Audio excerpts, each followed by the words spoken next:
느헤미야서는 한 사람의 영향력이 얼마나 대단한지를 너무 정확하게 알려주거든요. 그래서 한 사람이 믿음으로 돌아오면 그 사람은 가정도 살리고 교회도 살리고 직장도 살리고 사업도 살릴 수 있지만, 한 사람이 무너지면 그 사람 때문에 이 사람도 죽고 저 사람도 죽을 수 있다. 이것이 느헤미야가 하는, 우리에게 주는 아주 중요한 메시지예요. 여러분, 오늘 느헤미야를 제가 한번 설교하고 오늘 두 번째 이제 다시 한번 어게인 느헤미야에서 설교하고 있는데, 아마 제가 느헤미야를 연달아 가면서 두 번씩 설교할 일은 거의 없을 것 같아요. 이 말씀 들으면서 여러분, 우리 결단해야 돼요. 주여, 내가 이 시대에 느헤미야 같은 사람이 돼서 나 때문에 가정이 살아나고, 나 때문에 교회가 살아나고, 나 때문에 직장이 살아나고, 나 때문에 지역이 살아나고, 나 때문에 내 나라가 살아나게 도와주시옵소서. 아멘. 다시 한번 말씀드릴게요. 볼륨 조금만 더요.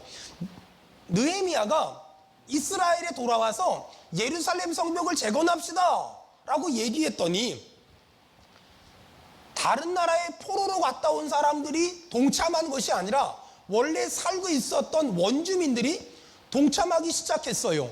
여러분, 신기하지 않아요?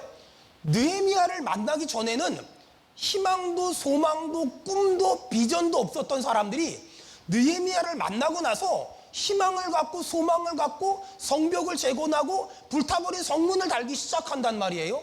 아니, 어떻게 이런 일이 벌어질 수 있을까? 그것도 이 사람들을 데리고 성벽을 재건하는데 굉장히 고전한 것이 아니라 52일 만에 성벽을 완벽하게 재건한단 말이에요.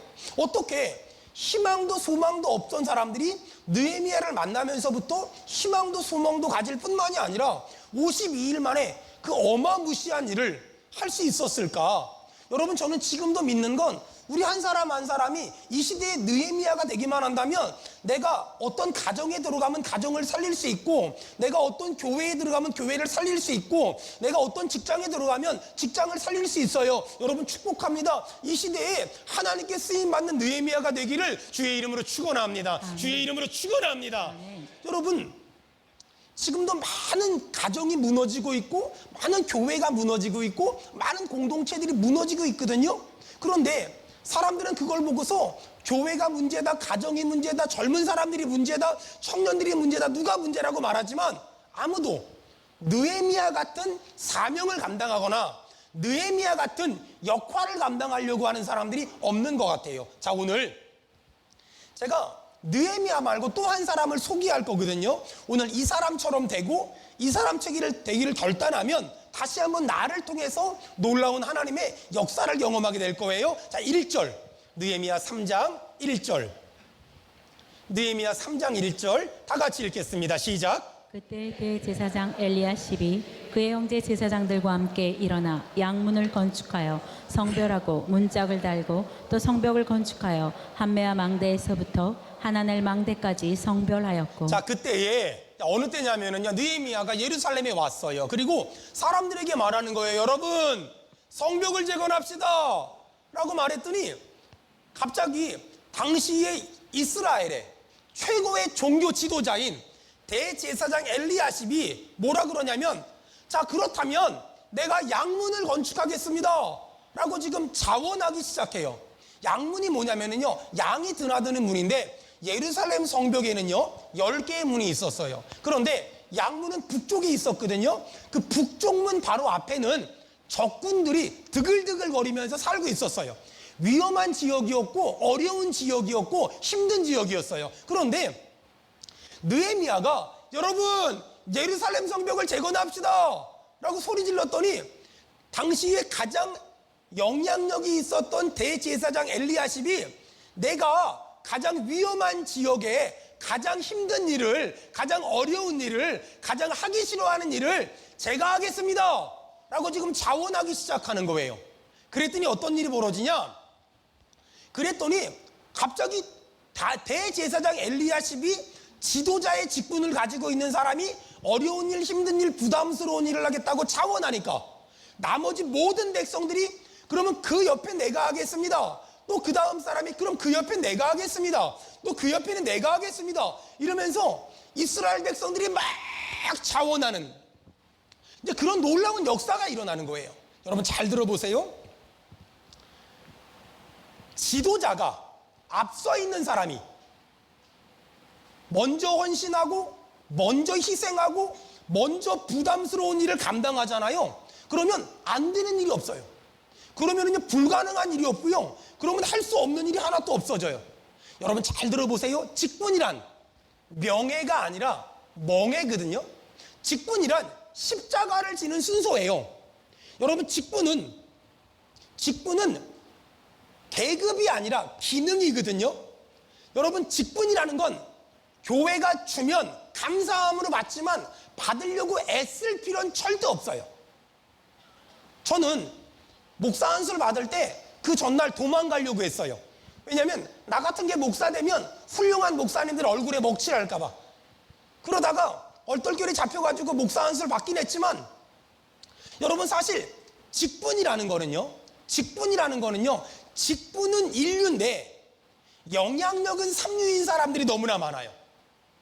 여러분 직분은 다시요, 계급이 아니라 직분은 기능이에요. 그렇다면 중요한 거 한 가지 합시다. 목사랑 집사랑 만나면 누가 먼저 인사해야 될까요? 직분은 계급이 아니라 기능이거든요. 저는 저희 수원은혜교회에서 가장 높은 사람이 아니에요. 저는 목사라는 직분을 가진 소중한 직분을 가진 사람이지 계급이 높은 사람이 아니에요. 그러므로 저랑 집사님이랑 만나면 누가 먼저 인사해야 되냐면요, 먼저 본 사람이 인사하면 돼요. 먼저 본 사람이 인사하면 돼요. 그러니까 먼저 본 사람이 인사하세요. 목사라고 인사를 받아야 될 의무도 없고 집사님이라고 먼저 인사해야 될 의무도 없어요. 그냥 먼저 인사하면 돼요. 왜? 목사는 기능이지 계급이 아니기 때문에. 여러분 직분이 갖는 영향력이 과거엔 굉장히 있었어요. 저 어릴 적에는요, 애들이 말 안 듣잖아요. 그러면은 저희 어머니가 그랬어요. 목사님 오신다. 애들이 그럼 눈물을 뚝 그쳤어요.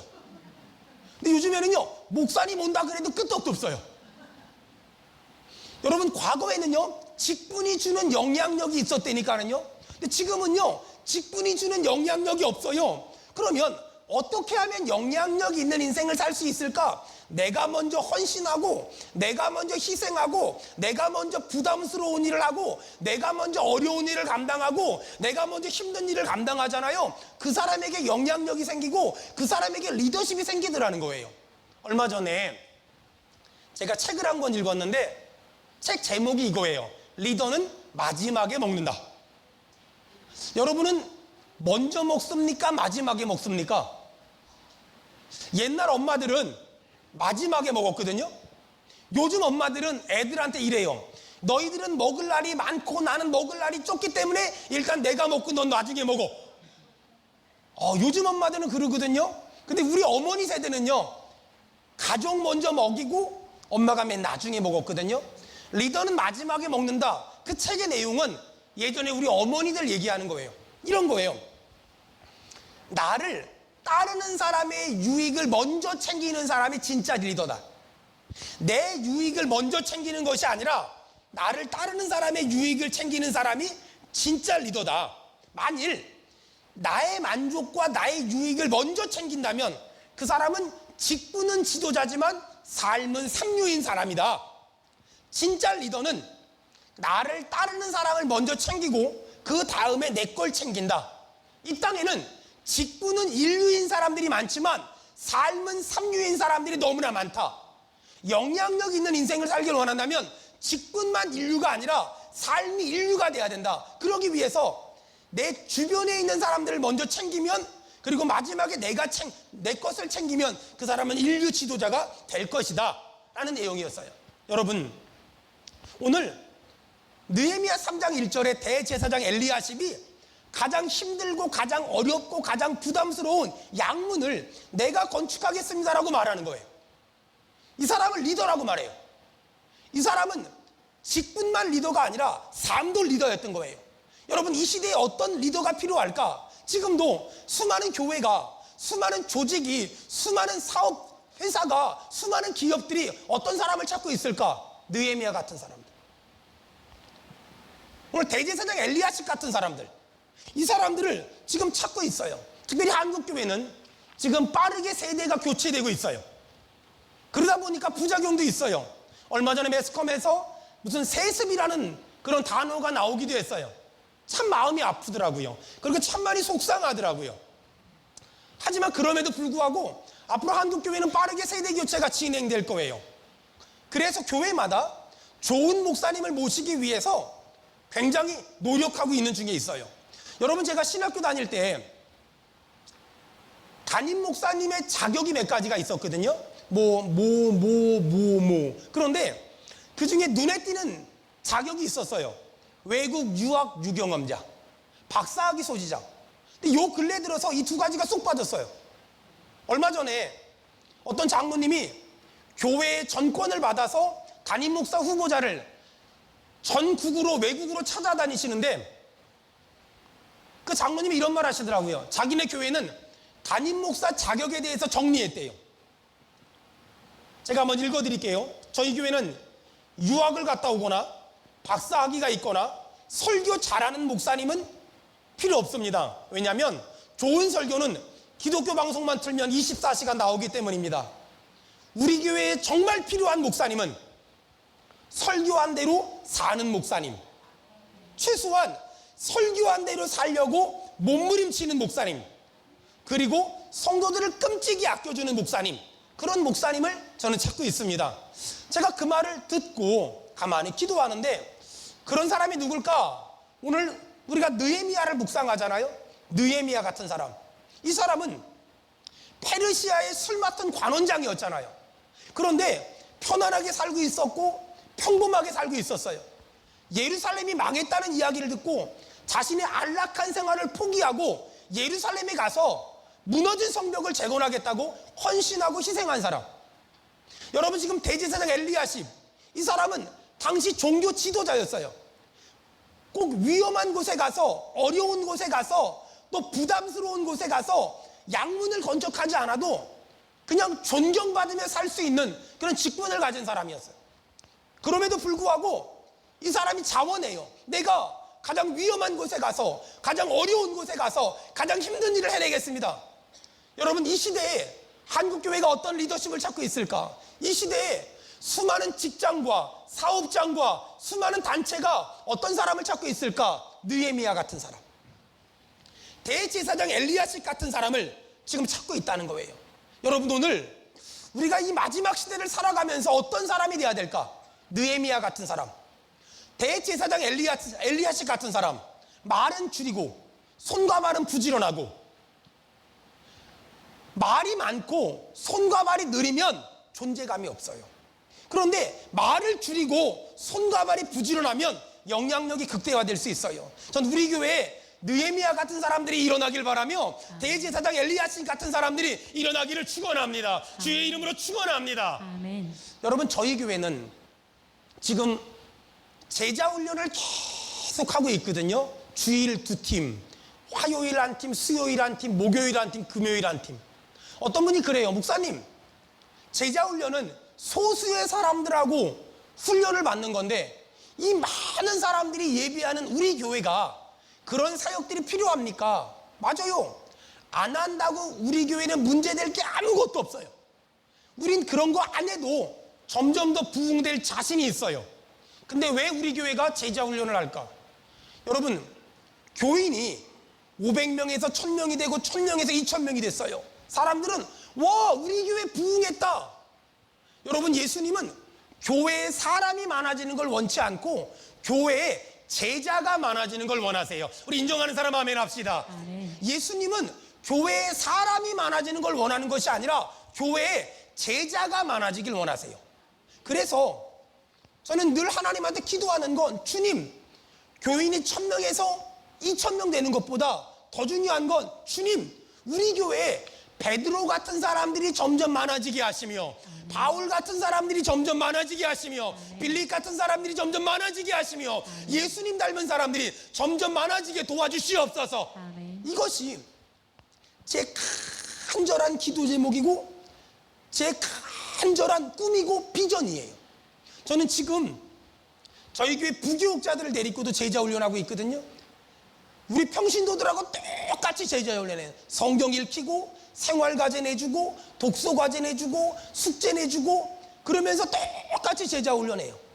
똑바로 안 해오면 간식 싸우고 똑바로 안 해오면 벌금 내기 하고. 그런데 제가 우리 부교육자들 제자훈련하면서 가장 많이 강조하는 게 뭐냐면 설교하기 위해서 성경을 읽지 말고 내 영혼을 위해서 성경을 읽어야 된다.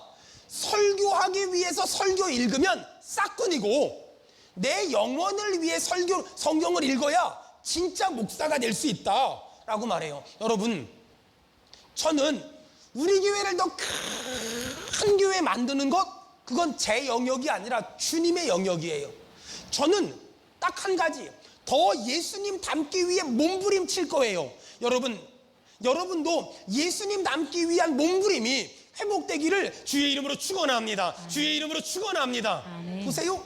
목사는 좋은 일하고 편한 일하고 쉬운 일하면서 성도들 보고 여러분 힘든 일 좀 합시다. 어려운 일 좀 합시다. 부담스러운 일 좀 합시다. 제가요 목회를 해보니까는요 요즘 사람들이 보통 사람들이 아니라 목사가 그렇게 편하고 쉽게 하면서 성도들한테 힘들고 어려운 일 하라고 말하면 한 명도 안 따라와요. 무서운 사람들이거든요, 요즘 사람들이. 근데 여러분 제가요 대제사장 엘리야십처럼요 저 북쪽에요 나쁜 놈들이 드글드글하는 곳에 가서요 양문을 재건할 테니까는요 제가 제일 힘든 일하고요 제가 제일 어려운 일하고요 제가 제일 부담스러운 일 할 테니까는요 여러분 제가 제일 힘들고 어렵고 부담스러운 일 할 테니까 여러분 그 옆에 조금 덜 힘든 일 그 옆에 조금 덜 힘든 일 여러분 그걸 감당해 주세요 라고 말하면 성도들이 따라와요. 여러분 하나님의 일은 그렇게 하는 거예요. 나는 편한 일 하면서 너보고 힘든 일 하라고 말하면 아무도 안 따라오지만 내가 제일 힘들고 제일 어렵고 제일 부담스러운 일 할 테니까 여러분 저 좀 믿고 여러분은 덜 힘든 일, 덜 아픈 일, 덜 부담스러운 일 그것 좀 해주세요. 그것 좀 해주세요 라고 말하면 따라와요. 지금 느헤미야가 예루살렘에 있는 사람들에게 여러분 예루살렘 성벽 재건합시다 그랬더니 대제사장 엘리야십이 가장 힘들고 어렵고 부담스러운 일은 제가 하겠습니다 라고 고백해요. 이야, 그리고 나니까 어떤 일이 벌어졌냐? 여러분 성경 봐봐요. 느헤미야 3장 2절. 느헤미야 3장 2절 다 같이 읽겠습니다. 시작. 그 다음은 여리고 사람들이 건축하였고 또 그 다음은 이므리의 아들 삭굴이 건축하였습니다. 아멘. 거기 보니까 2절에 볼펜 있으면 언더라인 치세요. 그 다음은 또 그 다음은 또 3절에 4절에 보니까 그 다음은 5절에 보니까 그 다음은 7절에 보니까 그 다음은 8절에 그 다음은 9절에 그 다음은 10절에 그 다음은 12절에 그 다음은 지금 계속 그 다음은이 느헤미야 3장에 계속 나와요. 자 이거예요. 여러분 행복한 가정 건강한 교회가 되는 비법이 있는데 그게 뭐냐면 저처럼 앞에서 일하는 사역자들 있잖아요. 앞에서 일하는 목사 이 사람들이 먼저 이렇게 고백해야 돼요. 여러분 제일 힘든 일은 제가 하겠습니다. 제일 어려운 일은 제가 하겠습니다. 제일 부담스러운 일은 제가 하겠습니다. 그러면 여러분들은 어떻게 해야 될까요? 여러분들은 야 우리 목사님 참 열심히 산다. 우리 목사님 참 애쓴다. 아니 제가 전도지 들고 더운 날 막 돌아다니며 전도하면 참 우리 목사님 애쓴다. 참 우리 목사님 고생한다. 이러면서 동물은 원숭이 구경하듯이 있으면 안 돼요.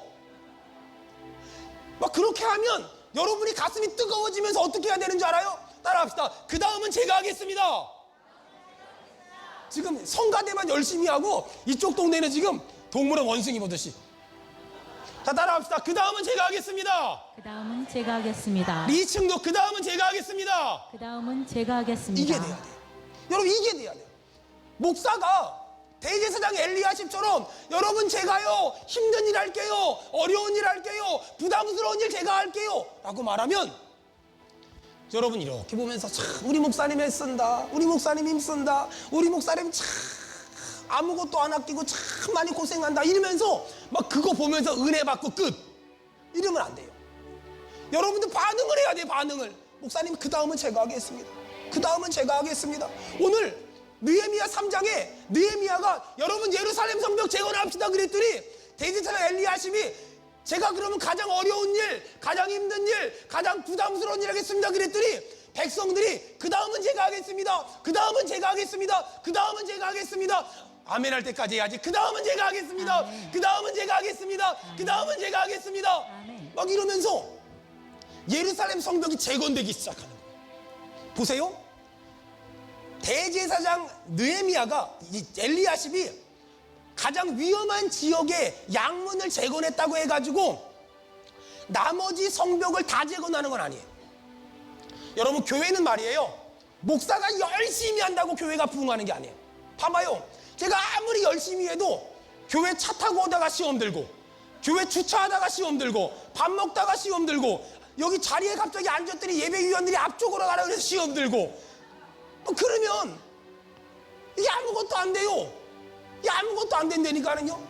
교회는 목사 혼자 잘한다고 되는 게 아니에요. 목사가 여러분 제가 어려운 일 할게요, 힘든 일 할게요, 부담스러운 일 할게요 라고 말하면 그럼 여러분의 가슴에 이런 고백이 돼야 돼요. 목사님, 그 다음은 제가 할게요. 그 다음은 제가 할게요. 그 다음은 제가 할게요. 그 다음은 제가 할게요. 보세요, 아무리 예루살렘 성벽을 99.9% 잘 재건했을지라도 1%가 빈틈을 보여주면 적군은 거길 치고 들어와요. 그런데 대제사장 엘리야십이 가장 어려운 일을 하겠다고 하니까 이스라엘 백성들이 그 다음은 제가 하고 그 다음은 제가 하고 뭐 자기에게 맡겨진 영역에서 자기가 해야 될 일을 막 감당하기 시작하니까 어떤 일이 벌어져요? 난공불락의 예루살렘 성이 딱 만들어지는 거예요. 여러분, 이거예요. 여러분, 하나님의 일은 절대 혼자 하는 게 아니에요. 하나님의 일은 잘난 사람 혼자, 똑똑한 사람 혼자, 능력 있는 사람 혼자, 돈 많은 사람 혼자 하는 게 절대 아니에요. 여러분, 하나님이 우리 각자에게 맡긴 사명이 있어요. 하나님이 우리 각자에게 맡긴 사역이 있어요. 그걸 그 사람이 그 사역을 감당해내야 돼요. 목사는 대제사장 엘리야십처럼 힘든 일, 어려운 일, 부담스러운 일, 버거운 일을 감당해내야 돼요. 여러분은 여러분에게 주어진 사역, 사명을 감당해내야 돼요. 어떤 사람은 안내 한 번, 어떤 사람은 대표기도 한 번, 어떤 사람은 청소 한 번, 어떤 사람은 인사하는 거 한 번, 어떤 사람은 설거지 한 번, 어떤 사람은 차량 운행 한 번, 어떤 사람은 주차 관리 한 번. 그 한 번이 너무 작은 것 같잖아요. 하지만 예루살렘 성벽이 아무리 완벽하게 완공됐을지라도 0.001%의 허점만 보이면 적군들은 비집고 들어와요. 교회도 마찬가지예요. 아무리 이 사람이 잘하고 이 사람이 잘하고 이 사람이 잘하고 이 사람이 잘해도 어떤 한 사람이 허점을 보이면 적군은 거기를 비집고 들어와서 예루살렘 성벽을 함락할 수밖에 없어요. 작은 일을 작다 하지 마세요. 작은 일에 최선을 다하세요. 하나님이 큰 일을 맡길 줄로 믿습니다. 아멘. 제 제자 하나가 우리나라 좀 대형 병원에서 간호사 일을 하는데 한 번은 응급실에서 근무를 하는데 응급콜이 왔대요. 가보니까 병원에 오랫동안 입원하셨던 환자분이 응급콜을 했대요. 놀래가지고 왜 그러시냐고. 그랬더니 사과 좀 깎아달라고.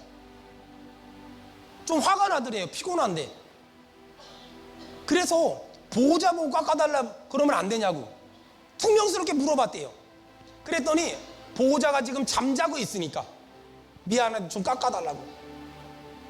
그런 걸 시키는 게 굉장히 화가 나더래요. 그래서 무 깎듯이 대충 이렇게 깎아가지고 줬대요. 그걸 갔대요. 그러고 나서 쉬었다가 다시 출근을 며칠 만에 했는데 돌아가셨더래요.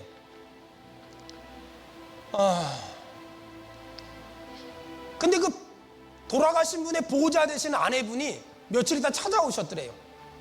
감사하다고. 뭐가 감사하냐고. 그날이 그 사과 깎아주신 날이 저희 부부가 결혼한 결혼 기념일이었는데 남편이 암으로 투병을 오랫동안 해서 손에 힘이 하나도 없어서 사과를 못 깎는데 아내 되는 분이 사과를 너무 좋아하는 걸 알고 사과를 한번 깎아주고 싶었는데 깎아줄 수 없어서 간호사님한테 부탁했는데 거절하지 않고 깎아줘서 너무 고맙다고. 너무 고맙다고. 너무 고맙다고. 그 말을 듣고 보호자는 돌아가셨는데 너무 미안해서 그 자리에서 엉엉 울었대요. 여러분, 우리는 하나님을 믿는 사람이잖아요. 하나님을 믿는다는 게 뭘까요? 하나님을 믿는다는 거는요, 세계복음화, 막 전도하러 다니고 선교하러 다니고 예배당 건축하고 이런 것도 하나님의 일이에요. 너무 중요한 일이에요. 하지만 그것만 하나님의 일이 아니에요. 하나님의 일은 얼마나 일을 잘하냐의 문제가 아니라 얼마나 아름답게 사냐의 문제예요. 기억하세요? 하나님의 일은 얼마나 일을 잘하냐의 문제가 아니라 얼마나 아름답게 사냐의 문제예요. 지금도 많은 사람들이 일을 잘해보겠다고 열심히 해요. 일 좀 잘해보겠다고, 찬양을 잘해보겠다고, 뭘 잘해보겠다고 뭐 열심히 해요. 근데요, 하나님을 믿는다는 건 얼마나 일을 잘하냐의 문제가 아니라 얼마나 아름답게 사냐의 문제예요. 저는 일 잘하는 사람들을 굉장히 많이 알아요. 근데요, 일은 잘하는데 삶이 엉망인 사람들도 굉장히 많이 알아요. 삶이 엉망이면서 일만 잘하면 거긴 열매가 없어요. 여러분, 세상은 그 사람이 어떻게 사냐에 관심이 없어요. 그 사람이 얼마나 일을 잘하냐에 관심이 있어요. 근데 하나님은 그 사람이 얼마나 일을 잘하냐에 관심이 없어요. 그 사람이 얼마나 아름답게 사냐에 훨씬 관심이 많아요. 지금도 많은 사람들은 열심히 일하러 다녀요. 여기도 가고 여기도 가고 이 일도 하고 저 일도 하고 이 일도 하고 저 일도 해요. 그러면서 많은 일을 하면서 본인 스스로가 생각해요. 오, 나는 일꾼이다, 일꾼. 나는 정말 일꾼이다. 근데요, 일꾼이라고 자부하는 사람 중에 일감들이 진짜 많아요. 본인은 일꾼이라는데 내가 봤을 땐 일감이야. 그것도 아주 심각해. 가는 곳마다 싸우고, 가는 곳마다 다투고, 가는 곳마다 투기하고, 가는 곳마다 시기하고, 가는 곳마다 질투해요. 죄송합니다만 하나님의 일은 얼마나 잘하냐의 문제가 아니라 얼마나 잘 사냐의 문제라니까요. 각설이 예수란 책이 있거든요. 그 각설이 예수란 책에 한 목사님이 나오시는데, 그 목사님이 아주 어릴 적에 주일학교를 다녔대요. 근데 아버지 엄마가 다 돌아가시고 나서 여기저기 방황하다가 서울에서 소매치기 집단한테 끌려갔대요. 소매치기를 배웠대요. 서울역으로 이제 소매치기 실습을 나가는 거예요. 목사님이 이천우라는 그 이름을 가졌는데, 손이 빨라서 소매치기를 하는 역할을 맡았고, 여기 망보고 여기 망보고, 드디어 서울역에 악어백을 가지고 다니지 마세요. 악어백을 가지고 있는 분이 딱 나타났대요. 이제 사인을 보내고 딱 소매치기를 하면 되는 거예요. 근데 갑자기 이 이천우란 아이에게 하나님의 음성이 들렸어요. 아주 어릴 적에 도둑질하는 건 하나님이 싫어해. 그 음성을 들은 거예요. 소매치기를 해야 되는데 소매치기를 하지 않고 아줌마한테 말했어요. 아줌마, 소매치기예요. 이 아줌마가 깜짝 놀라서 소리를 질렀고 소매치기를 못했어요. 소매치기 소굴에 끌려와서 정말 죽도록 맞고 버려졌어요. 버렸는데 하필이면 그 밑에가 전부 다 뭐였냐면 미군 부대에서 맥주 먹고 버린 그런 술병이었어요. 그 위에 딱 떨어진 거예요, 애가. 그리고 정신을 잃었죠. 한참 있다가 정신을 차려가지고 눈을 떴는데 거지 각설이 있잖아요. 새까맣게 생긴 거지 각설이가 이렇게 쳐다보고 있더래요. 깜짝 놀래가지고 보니까 이 각설이가 혓바닥이 전부 갈라져서 피가 뚝뚝 떨어지고 있더래요. 상황을 보니까 이 술병 위에 떨어졌는데 온 몸이 전부 다 유리 파편인데 이 각설이가 이 그지가 혓바닥으로 전부 핥으면서 그 파편을 다 빼낸 거예요. 그리고 나서 이 목사님이 검정고시를 치르고 목사가 되고 이 각설이 꿈에도 이 사람은 예수님이 각설이로 나타난다는 거예요. 그 목사가 되고 나서도 우리나라의 노숙자들, 가난한 사람들, 또 거지들, 또 각설이들 이런 사람들 열심히 전도하다가 몇 년 전에 책을 냈어요. 각설이 예수라는. 여러분, 신앙이 좋다는 게 뭐예요? 목사, 장로, 집사, 권사라는 이름이 신앙이 좋은 게 아니에요. 교회에서 이거 잘하고 이거 잘하고 이거 잘하고 이거 잘하는 게 신앙 좋은 게 아니에요. 신앙 좋다는 건 뭐냐면 삶이 아름다운 거예요. 삶이 아름답고 삶에 선한 영향력이 있고 힘든 일, 어려운 일, 부담스러운 일에 도망가는 사람이 아니라 그 일 제가 하겠습니다. 그 일 제가 하겠습니다. 그 일 제가 하겠습니다. 여러분, 그 사람을 우리는 신앙이 좋다고 말하는 거예요. 여러분, 저는 수원은혜교회 사랑하는 성도들에게 오늘 어려운 부탁을 한 가지 하려고 해요. 저희 교회는 모든 성도들이 한 가지 마음에 꼭 품었으면 좋겠다라는 마음이 하나 있어요. 사역을 하지 말고 사랑을 하세요. 따라합시다. 사역하지 않고 사랑하겠습니다. 시작. 사역하지 않고 사랑하겠습니다. 사역하지 않고 사랑하겠습니다. 시작. 사역하지 않고 사랑하겠습니다. 전 우리 성도들이 사역하지 말고 사랑했으면 좋겠어요. 사역하지 말고 사랑했으면 좋겠어요. 저는 예전에 어떤 시를 읽는데 그 시에 이런 내용이 있더라고요. 나는 한 편의 시를 쓰는 사람이기보다 한 편의 시처럼 살고 싶습니다. 근데 그 말이 저한테 너무너무 와닿아서 전 제가 글을 썼어요. 나는 한 편의 설교를 하는 사람이기보다 한 편의 설교처럼 살고 싶습니다. 여러분, 이 땅에 설교 잘하는 목사님들은 너무나 많아요. 제가 흉내낼 수 없을 정도로. 저는 설교를 잘하는 목사보다는 내가 설교한 대로 성경이 말하는 대로 살아보고 싶어요. 아멘. 성경이 말하는 대로 살고 싶고 살려고 몸부림치고 싶어요. 아멘. 여러분, 우리 교회 일 잘하는 사람보다 삶이 아름다운 사람들이 더 많아졌으면 좋겠어요. 아멘. 여러분, 저희 교회는 여러분 알다시피 장애를 가진 아들, 딸들이 있어요. 어떤 분이 저한테 얼마 전에 물어보더라고요. 목사님, 수원은혜교회는 왜 그렇게 교회 학교가 예배 시간이 길어요? 보통 교회들 보면 11시에 1시간, 10시에 1시간 이렇게 하잖아요. 근데 저희 교회는 11시부터 보통 3시까지 모든 부서가 움직이잖아요. 왜 그렇게 길어요? 교회를 처음 개척했을 때 우리 장애 친구들을 만났어요. 우리 장애 친구들을 만났는데 우리 장애 친구들을 좀 아이들 엄마 아빠들이 아이들을 맡겨놓고 편안하게 예배하고 편안하게 찬송하게 배려해주고 싶었어요. 그래서 아이들 예배 시간을 길게 어른들하고 똑같이 가져갔어요. 그래서 교회 오면 11시부터 3부 예배까지 드리고 끝나면 2시 반, 3시 그때까진 교회에서 봐주자. 그리고 엄마 아빠들 일주일에 그 시간만큼이라도 아이들 맡겨놓고 좀 쉬게 해주자. 여러분 잘 들어보세요. 장애를 가진 아들, 딸들을 위해서 시작한 일인데 결국은 장애가 없는 아이들에게까지 유익한 예배가 된 거예요.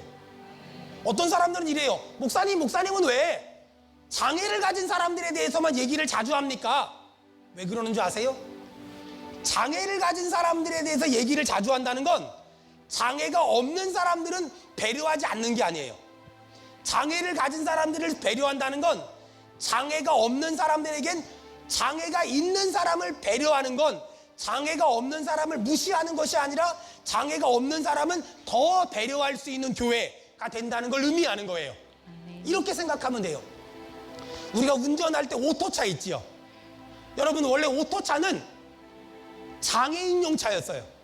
그런데 장애인이 편하니까 장애가 없는 사람에겐 더 편하게 됐잖아요. 그게 하나님의 원칙이에요.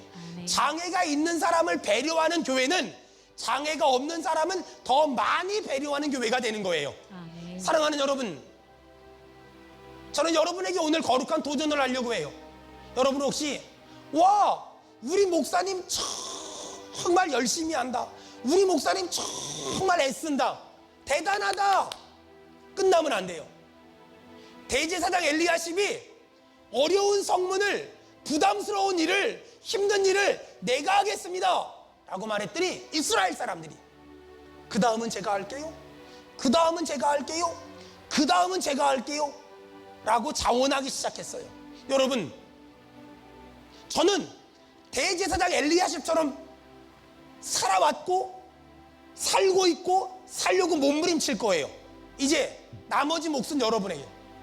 여러분이 목사님 그 다음은 제가 할게요, 그 다음은 제가 할게요, 그 다음은 제가 할게요, 아멘. 그 다음은 제가 할게요, 아멘. 그 다음은 제가 할게요, 아멘. 그 다음은 제가 할게요. 아멘. 여러분, 예배드리고 헌금하는 거 외에 할 줄 아는 게 아무것도 없는 사람들 되지 마세요.